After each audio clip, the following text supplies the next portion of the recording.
We the Kingdom teaming up with Need to Breathe, a Child of Love. You're on Vision Christian Radio. It's Neil with you, the Monday edition of 2020. Hopefully our little issue with the phone is fixed, and Wendy Francis is joining us. Wendy, welcome back to 2020. Thank you, Neil. I think the phone is fixed. Hey, Wendy, the New South Wales state election, and really this is so important, not just for listeners in New South Wales, but people listening to our conversation all over Australia will have their eyes focused on what's going on in New South Wales, because this election taking place at a time when our freedoms, our education system, parental rights, they're all under attack. How are you seeing things for the 25th of March?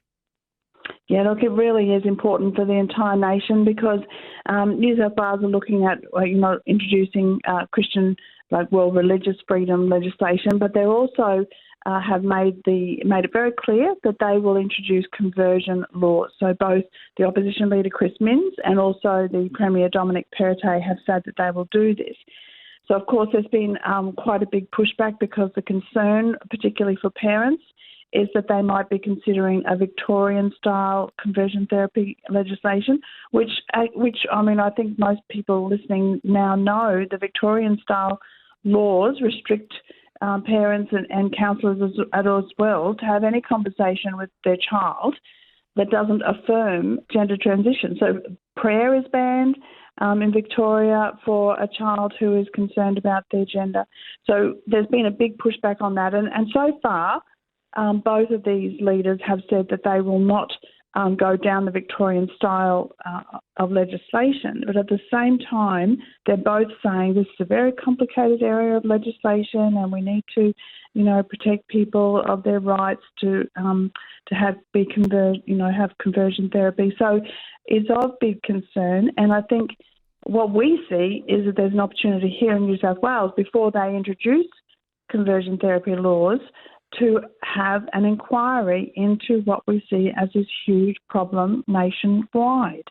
And the big problem is that children are being moved along into both medical but also psychological, what we would say is abuse, because they've actually been moved into an understanding that they can actually change their sex. They can move from being a boy to a girl or a girl to a boy, and it's cruel because it can't happen.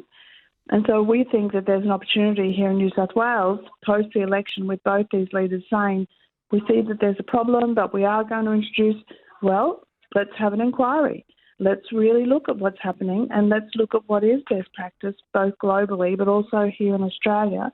And so we think there's an opportunity for them to, lead the nation in what is truly conversion therapy and what is actually just good practice.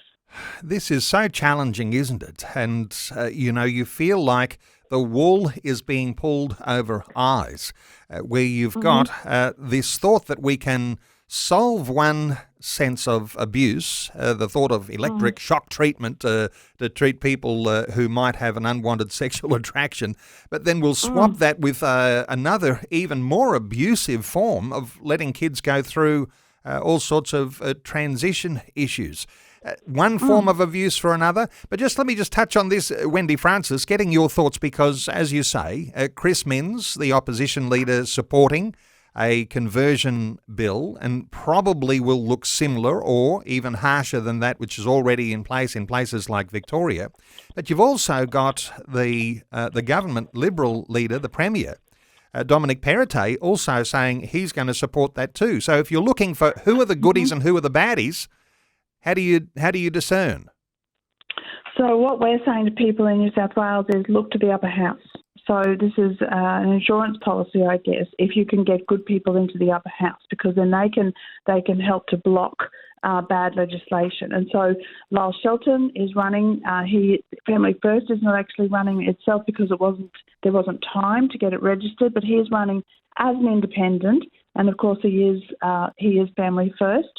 And then there's Mark Latham as well, who has put forward some really good parental laws in the past that have not been successful.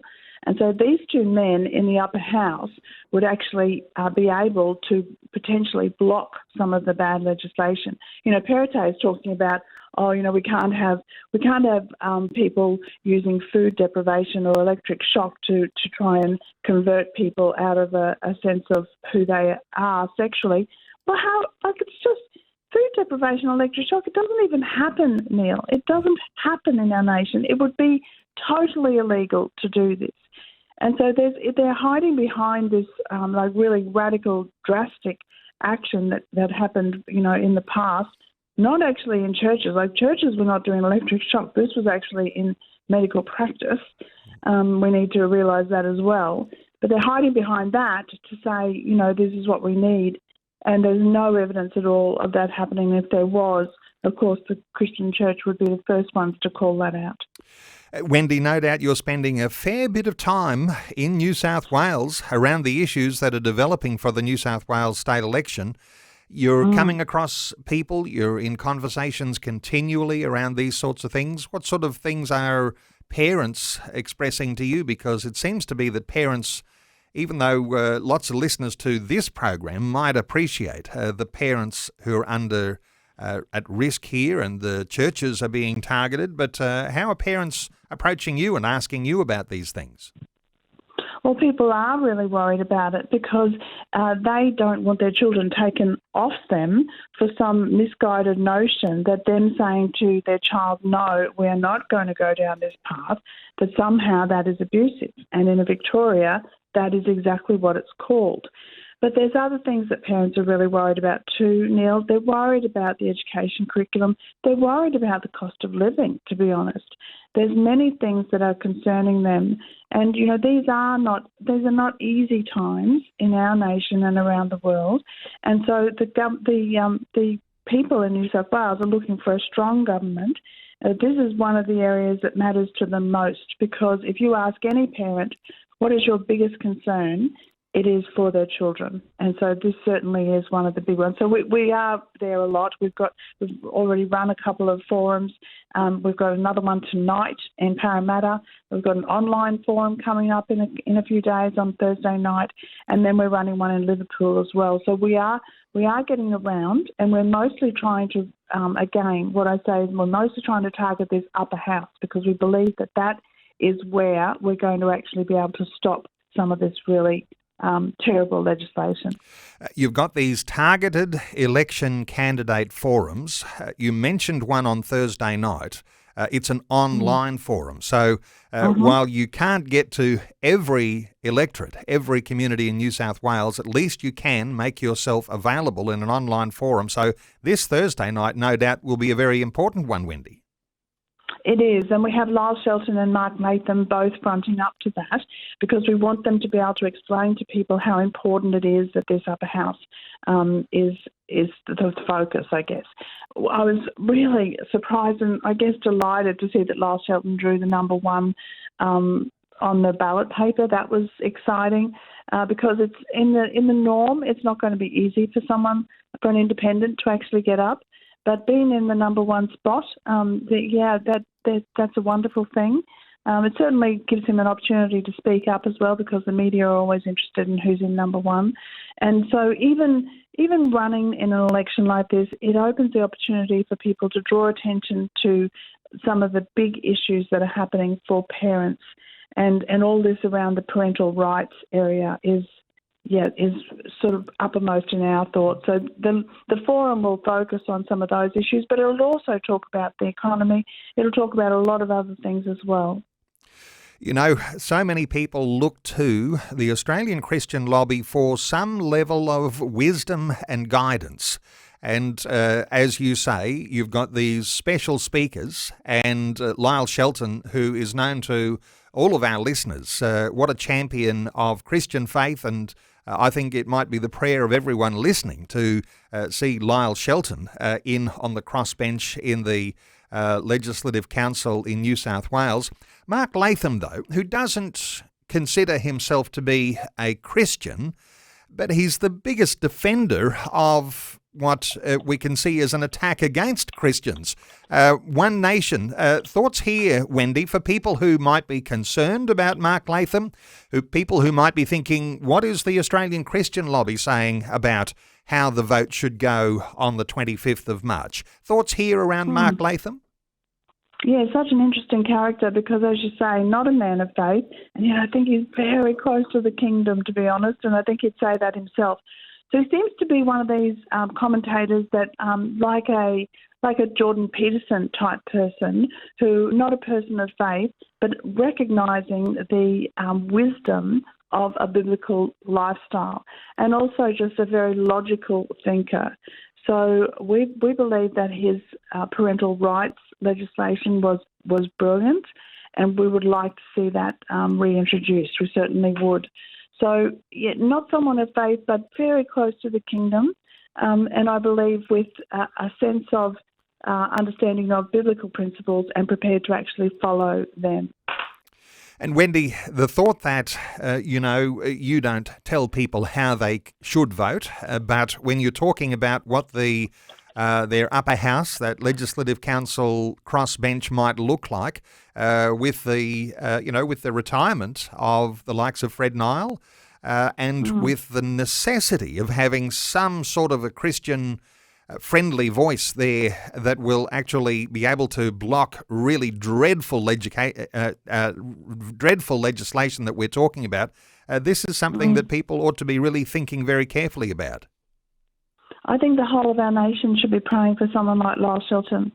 Someone like him to get into our parliament would just be, yes, another Fred Nile. And don't we need more people who will go the long distance, not veer from the right or the left, but just stay that very strong biblical truth, stay on that path. So I would encourage everybody, whether they're in New South Wales or not, to really pray that Lyle Shelton will be elected, but also that I guess people of faith will be prepared to actually step up and say, I will commit myself to being concerned about politics, to being concerned about what is going to come down the line for our children, because it's not just for us, Neil, it's for our children and it's for our children's children. We want them to have the right, to maintain the right, to be able to bring their children up in the faith. And don't get me wrong, that is very much in the crosshairs at the moment. There would be people who would want to take children away from families that are bringing them up in a godly way. This is really serious stuff. Wendy, we started our conversation just a little late today. If you're happy to continue on a little longer, unless you've got some other important appointment that you've got to be at, but I'd love to be able to ask you about some other issues that are going on. Are you available to stay with us a little longer? I am, Neil. I'd love to do that. Okay, we're going to take a very short break and we'll continue our conversation in just a few moments. Wendy Francis is our guest. Wendy is the Director of Politics for the Australian Christian Lobby. Wendy, if we're talking about this New South Wales state election, it's now less than 2 weeks away. Challenging time for New South Wales listeners to be thinking carefully about how they vote. I want to ask you about the NSW Votes website, the link that people will be able to get at the ACL website. What sort of detail will listeners be able to access there? So they'll be able to see what sort of how the current MPs have voted in past really important votes, I guess, private members' votes and those sort of things. They'll also be able to see some interviews. So we've got an interview from Mark Latham and Lyle Shelton up there. They'll see all the details about the candidate forums, and they'll be able to read up on some of what we see as the key issues. Because another one of the key issues in this election is the whole gambling issue. And so Perrottet has promised to actually bring in a card that will be sort of a prepaid card to try and help particularly the most vulnerable who are losing, and I'm telling you, our nation loses over $1 billion on pokies, and New South Wales is the epicentre of that. And so we believe that's also a key issue.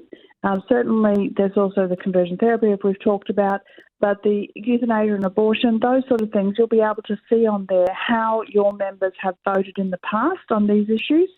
and also the actual party's policies on these issues. But there is also there's a video up there of my interview with Tim Costello, who has been for a long time the advocate to reduce problem gambling, and so it's a brilliant interview from him up there as well. There's also actually, I think, interesting too, there's also understanding the voting system in New South Wales, because sometimes it can be confusing from state to state because it changes. Certainly where I vote in Queensland, it's a very different political system. So we always try and put up a video just explaining how the voting system works in each state. So there's issues around policy, there's issues around how to vote, there's issues on all sorts of different levels, including those candidates and those members of the New South Wales Parliament and how they have voted on previous legislation. So a very, very good resource for listeners to be able to access at acl.org.au/NSW votes. Hey, just a couple of quick other issues that are going on, Wendy.